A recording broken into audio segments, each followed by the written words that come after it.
In this video, I'll show you how to use ClickUp time tracking best practices.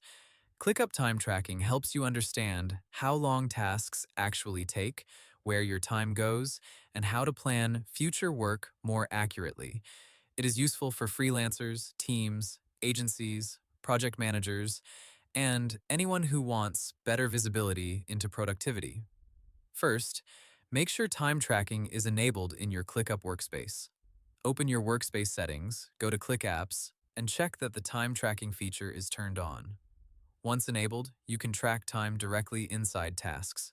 Next, always track time on the correct task.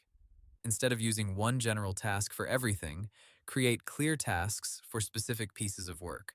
For example, use separate tasks for writing, design, review, testing, or client communication. This makes your reports much more accurate. When starting work, open the task and click the time tracker. Let it run while you are actively working. If you forget to start the timer, you can manually add time later, but try to include a short note explaining what the time was used for. A good practice is to add descriptions to time entries. For example, instead of logging 1 hour with no details, write something like updated landing page copy or fixed checkout button issue. This helps you and your team understand the work behind the tracked time. You should also review track time regularly. Use ClickUp reports or dashboards to compare estimated time versus actual time. This can help you find tasks that take longer than expected and improve future planning. For teams, keep time tracking rules simple and consistent.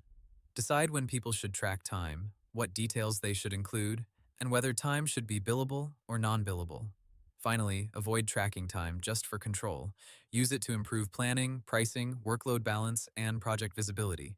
Hope the tutorial was helpful. Subscribe to my channel and see you in the next video.